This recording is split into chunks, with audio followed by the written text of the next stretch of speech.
मैंने 42 डेज़ में अपने 1000 सब्सक्राइबर्स कंप्लीट किए हैं और आज मैं आपको एग्जैक्ट स्ट्रेटजी बताने वाली हूँ कि कैसे 42 डेज़ के अंदर में आप भी 1000 सब्सक्राइबर्स कंप्लीट कर सकते हैं और अपने चैनल को मोनेटाइजेशन की तरफ लेके जा सकते हैं। ना ही कोई एक्सपेंसिव सेटअप, ना ही कोई एडिटिंग स्किल्स, स्टिल सिर्फ और सिर्फ 3 सिंपल वेज जो मैंने अपनाए थे अपने चैनल को सेटअप करने के लिए, वो मैं आज आपको इस वीडियो में बताऊंगी। Stay tuned for all the 3 simple steps. Hey guys, welcome back to my YouTube channel. अगर आप भी अपना यूट्यूब चैनल ग्रो करना चाहते हैं और अपने 1000 सब्सक्राइबर्स जल्दी से जल्दी कंप्लीट करना चाहते हैं तो इस वीडियो को एंड तक ज़रूर देखें। Number 1, consistency. मैंने जो अपना चैनल शुरू किया था, जो सबसे पहली चीज़ मैंने फॉलो की वो था कंसिस्टेंट रहना। लगातार मैंने अपनी वीडियोस को डाला है। जो मैंने सबसे पहले चीज़ शुरुआत करी थी अपने यूट्यूब चैनल पे, वो की थी शॉर्ट्स से, क्योंकि कहीं ना कहीं मुझे एक आइडिया था। इंस्टाग्राम पे मैं रील्स वगैरह देखती आ रही थी, तो मुझे एक आइडिया था कि शॉर्ट्स कैसे डालते हैं, तो मैंने शॉर्ट्स से शुरुआत करी। और डेली या अल्टरनेट डेज पे आप शॉर्ट्स डाल सकते हो अपने चैनल पे। द केस इज आप किस तरीके से अपने लिए सुइटेबल मानते हो अपने आप को। तो मैं डेली बेसिस पे डालती थी, इसीलिए मैंने डेली बेसिस पे शुरुआत करी। उसके बाद एक भी मैंने ब्रेक नहीं लिया है, लगातार मैंने हर दिन शॉर्ट्स डाले हैं। तो अगर मैं बात करूँ कि कभी कभी मुझे बिजी भी हो जाती थी मैं, या फिर मुझे कहीं बाहर जाना पड़ता था, तो मैं अपने शॉर्ट्स को एडिट करके अपने शॉर्ट्स को बनाकर और मैं उसको शेड्यूल पे डाल देती थी, जिससे कि अगर मैं बिजी भी हूँ तो मेरा जो शॉर्ट है वो अपने टाइम पे डेली के हिसाब से पोस्ट हो जाए। मेन चीज़ जो है, यूट्यूब का एल्गोरिथम है वो पुश उन्हीं को करता है जो कि कंसिस्टेंट रहते हैं। तो हमें ये गलती नहीं करनी है। अगर मैंने डिसाइड किया कि मैं डेली ही डालूंगी अपने शॉर्ट्स को, तो मैं डेली डालूंगी। अगर आप डिसाइड करते हो कि मुझे अल्टरनेट डेज पे डालना है, आज मंडे को डाल दिया, फिर वेंसडे को डाल दिया, फिर फ्राइडे को डाल दिया, अगर आप इस तरीके से करना चाहते हो then you are free to do that. But the cases कि अगर आप अल्टरनेट डेज भी सिलेक्ट करते हो तो वो मिस नहीं होने चाहिए। सेकंड, शॉर्ट्स की स्ट्रेटेजी। तो सबसे पहले जब मैंने सिलेक्ट कर लिया था कि मुझे कौन से कौन सी चीज़ पे फोकस करना है, तो वो फाइंड आउट हुआ कि मुझे शॉर्ट्स पे जाना है। तो शॉर्ट्स की जो स्ट्रेटेजी थी वो मैंने किस तरीके से करी। डेली बेसिस पे अगर मैं बात करूँ कि हम कंफ्यूज हो जाते हैं कि डेली बेसिस पे जो मुझे शॉर्ट्स डालने हैं वो कितने शॉर्ट्स हम डालेंगे। सबकी मेन प्रॉब्लम यही रहती है, आप सब लोग इसी चीज़ के बारे में डिस्कस करते हो। तो बेसिकली जो मैंने डिसाइड किया था कि मैं डेली बेसिस पे 2 से लेकर 3 शॉर्ट्स डालूंगी, और ये कंसिस्टेंसी एक पर्टिकुलर टाइम लाइन के ऊपर मैं डालूंगी, टाइम फ्रेम के ऊपर मैं डालूंगी। उसके अलावा जो भी वीडियोस होंगी, एक जो वीडियो जो शॉर्ट्स की एक प्रॉपर जो टाइम होता है वो पूरा 1 मिनट का होता है, 60 सेकेंड्स का रहता है। उसके ऊपर में जो क्लिप्स हैं वो क्लिप्स कितने कितने मिनट्स की होनी चाहिए या फिर कितने कितने सेकंड्स की होनी चाहिए। तो बेसिकली जो मैंने अपने उस पर काम किया था, वो जो छोटी छोटी क्लिप्स होती हैं, अगर 5 से 7 क्लिप मैं यूज़ कर रही हूँ, 5 से 7 क्लिप आप यूज़ कर रहे हो अपने शॉर्ट में डालने के लिए, तो उसका टाइम फ्रेम आप 5 से 7 सेकंड का ही रखोगे। बेसिकली जो रहता है कि आप 60 सेकंड कवर कर पाओ अगर आपको पूरे 1 मिनट की डालनी है। अदर देन दैट आप छोटे छोटे शॉर्ट्स जाते हो जो 20 सेकंड के, 30 सेकंड के, उसके ऊपर में अगर आपके पास क्लिप्स ज़्यादा हैं तो आप 2 सेकंड 3 सेकंड का भी एक टाइम फ्रेम रख सकते हो। जैसे कि स्लाइस ऑफ द डे वाली जो वीडियोस मैं डालती हूँ उसमें मैं 2-3 सेकंड का रखती हूँ, ठीक है। उसके अलावा जो मेन था, कौन सी मैं ऑडियो यूज़ करूँ, तो जो भी ट्रेंडिंग ऑडियोज़ आती हैं आपके शॉर्ट्स में, जो कि आप शॉर्ट्स वाले कॉलम में जब आप जाते हो तो ट्रेंड्स करके एक ऑप्शन आता है सबसे टॉप पे, तो वहाँ जो ट्रेंड्स का ऑप्शन है वहाँ पे आप सिलेक्ट कर सकते हो अपने शॉर्ट्स को। और वहाँ पे सॉन्ग्स दिखते हैं, तो आप उन सॉन्ग को देख सकते हो, कौन नंबर 1 पे चल रहा है, कौन नंबर 2 पे चल रहा है, कौन नंबर 3 पे चल रहा है। तो आप सिंपली वहाँ से जाके अपना सॉन्ग, कोई भी ट्रेंडिंग सॉन्ग ले सकते हो। द थिंग इज कि आप वही सॉन्ग सिलेक्ट करो जो टॉप पे चल रहा है, एकदम ट्रेंड में चल रहा है अभी। उससे क्या होता है कि जब भी ट्रेंडिंग सॉन्ग के ऊपर में लोग सर्च करते हैं तो आपका जो शॉर्ट है वो वायरल होने की जो एक पॉसिबिलिटी है वो बढ़ जाती है।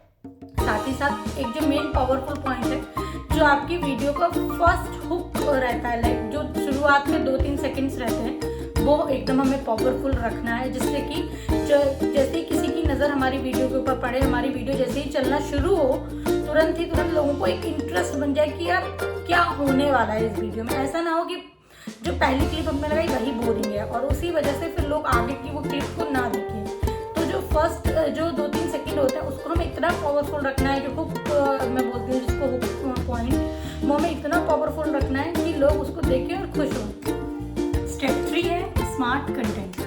सिर्फ वीडियोस बनाना ही इम्पोर्टेंट नहीं होता, उसे ऑडियंस के दिल में उतारना इम्पोर्टेंट होता है। जो भी वीडियोस आप बना रहे हो उसको इस तरीके से बनाइए कि आपकी ऑडियंस उससे रिलेट कर पाए। कोई भी इमोशनल मोमेंट हो, शादी के मोमेंट्स हो, लाइक कोई विदाई का मोमेंट हो, कपल मोमेंट हो, इस तरीके के आप डेली लाइफ मोमेंट जब शेयर करते हो तो ऑडियंस आपसे रिलेट कर पाती है। उनको समझ में आता है कि आप किस तरीके से अपने सिस्टम को, किस तरीके से अपनी डेली लाइफ को फॉलो करते हो, और सेम वो आपको उस तरीके से आपको बार बार आपके चैनल पे आना शुरू कर देते हैं, क्योंकि वो अपने आप को वहाँ पर रखकर देख रहे होते हैं। तो अगर हम अपनी बात करें, ऑडियंस को हम जब भी अपना कंटेंट बनाते हैं उसको ऑडियंस की तरह ही बनाना चाहिए कि ऑडियंस क्या देखना प्रेफर कर रही है।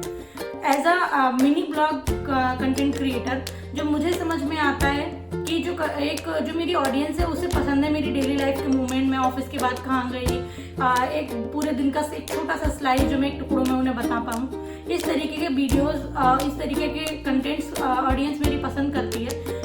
उसी तरीके के कंटेंट्स हमें अपने उसमें डालने चाहिए।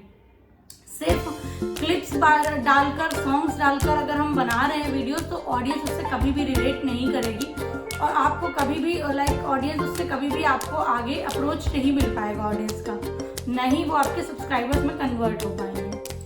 अब बात करते हैं ऐसी मिस्टेक्स जो हमें अपने कंटेंट को शुरू करने के टाइम, जैसे ही हम अपना कंटेंट बनाते हैं, वो मिस्टेक्स हमें नहीं करनी है। वो मिस्टेक्स कौन कौन सी हैं? तो फर्स्ट, सिर्फ क्लिप उठाकर और उस पर सॉन्ग डाल देना एकदम बोरिंग टाइप का कंटेंट है जो ऑडियंस को कभी पसंद नहीं आता है, और आपके वायरल होने के चांस एकदम से घट जाते हैं। तो सिर्फ क्लिप्स नहीं बनानी, उसमें कुछ स्टोरीज दिखानी है जिससे कि कंटेंट जो आपका एक रियलिस्टिक लगे। दूसरा पॉइंट है, जो हमारा इंट्रो होता है वो एकदम लॉन्ग और बोरिंग नहीं होना चाहिए। इंट्रो में हमेशा, जो मैंने शुरू में भी बोला है कि हुक लाइन या फिर जो हमारी हुक वीडियो का एक जो फर्स्ट पार्ट होता है, लाइक 2-3 सेकंड जो शुरुआत के होते हैं किसी वीडियो पे, किसी शॉर्ट के, वो किस तरीके से डालते हैं, उसी से आपको ऑडियंस आगे रिटेंशन ऑडियंस का बढ़ता है।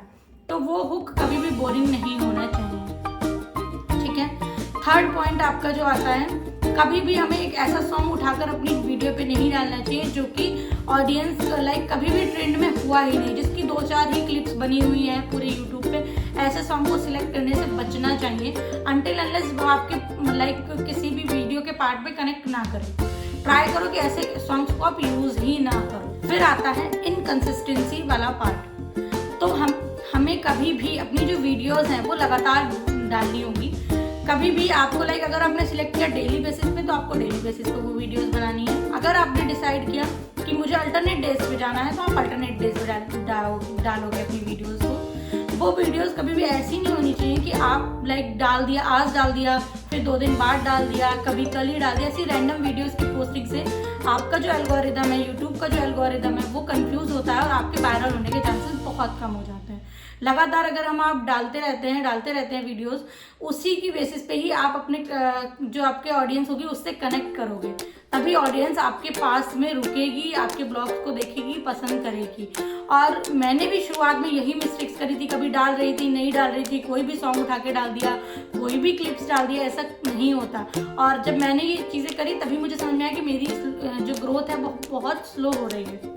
जैसे ही मैंने इसे सुधारा, और आप जानते ही हो 42 डेज में 1000 सब्सक्राइबर्स मेरे पूरे हो गए, और ये और भी कम दिनों में हो सकते थे अगर मैंने ये मिस्टेक्स नहीं करी होती। तो जब मैंने ये चीज़ों को समझा, तुरंत मैंने उस चीज़ को बदला, और सारी चीज़ें आपके सामने हैं। आप जाकर मेरे चैनल को देख भी सकते हो, सब्सक्राइब भी कर सकते हो, और वहाँ पे आपको सारी चीज़ें देखेंगे। मेरी वीडियोज़ पे व्यूज़ भी आते हैं, जो मेरी ऑडियंस का एंगेजमेंट है वो भी है, मेरे लाइव्स पे भी व्यूज़ आते हैं। ये इसीलिए हो रहा है क्योंकि मैं ऑडियंस के हिसाब से उनके कंटेंट को बना रही हूँ। जो कंटेंट को वो ज़्यादा पसंद करते थे, उसी के बेसिस पे ही मैंने अपने चैनल को आगे लेके गई। एक बोनस टिप जो मैं आपको देना चाहूँगी आपकी वीडियोज़ के लिए, अगर पॉसिबल हो तो एक वीडियो के 2-3 अलग डिफरेंट वर्जन डालिए, डिफरेंट सॉन्ग्स पे। उससे क्या होता है कि ऑडियंस उन 2-3 जो भी आप वर्जन्स डालते हो, उन 2-3 वर्जन में से एक वर्जन ऐसा निकलेगा जो कि वायरल होगा। और मैंने सेम चीज़ ये चीज़ करी है, ट्राई करी है, इसीलिए मैं आप लोगों को बता पा रही हूँ। अगर 2-3 वीडियोज़ हैं, उसके अलग वर्जन आप डाल रहे हो, दैट मीन्स कि आप ऑडियंस को बहुत जल्दी अपने पास बुलाकर ला पाओगे, अपने चैनल पर रुका पाओगे, जिससे आपका जो मोनेटाइजेशन का जो सफ़र है, जो सबसे फर्स्ट सफ़र यही आता है कि 1000 सब्सक्राइबर्स कैसे पूरे होंगे, वो इसी तरीके से आप कंप्लीट कर पाओगे। जो आपका 1000 सब्सक्राइबर्स का सपना है वो ऐसे ही पूरा होगा। क्योंकि अगर मैं बात करूँ तो पार्शली जो आप मोनेटाइजेशन में जाता है उसमें 500 सब्सक्राइबर्स की ज़रूरत होती है, लेकिन फुली मोनेटाइजेशन में आपको 1000 सब्सक्राइबर्स की ज़रूरत होती है। तो जो मेरा मेन फोकस था, हम कभी भी 500 रहा ही नहीं, हमेशा रहा कि मैं 1000 ही कंप्लीट करूँगी, और उसी के बेसिस पे मैंने ये सारी चीज़ों को अपनी तरफ लिखी।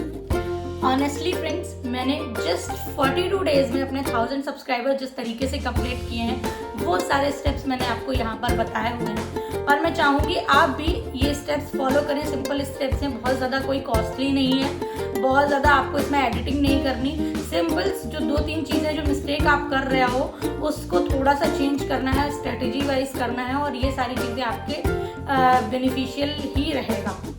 तो मैंने 42 डेज में किए हैं, आप ये सारे स्टेप्स फॉलो करेंगे, हो सकता है आप जल्दी भी कर पाओ, क्योंकि ये मिस्टेक्स आप मैंने पहले कर ली थी, कुछ दिनों में कर ली थी, तो ज़्यादा दिन लग गया, ऑब्वियसली इतने दिन नहीं लगने थे, लेकिन ये हो सकता है, ये पॉसिबिलिटी है, मैंने किया है, और मैं आपको भी बोलूँगी कि आप भी कर सकते हो। अगर आपको मेरी ये वीडियो हेल्पफुल लगी और आपके लिए इजीली फॉलो कर पाओ आप, तो मेरी इस वीडियो को लाइक कीजिए और कमेंट करके ज़रूर बताइएगा कि आपका जो चैनल है वो किस कैटेगरी का है। साथ ही साथ चैनल को सब्सक्राइब जरूर कीजिएगा।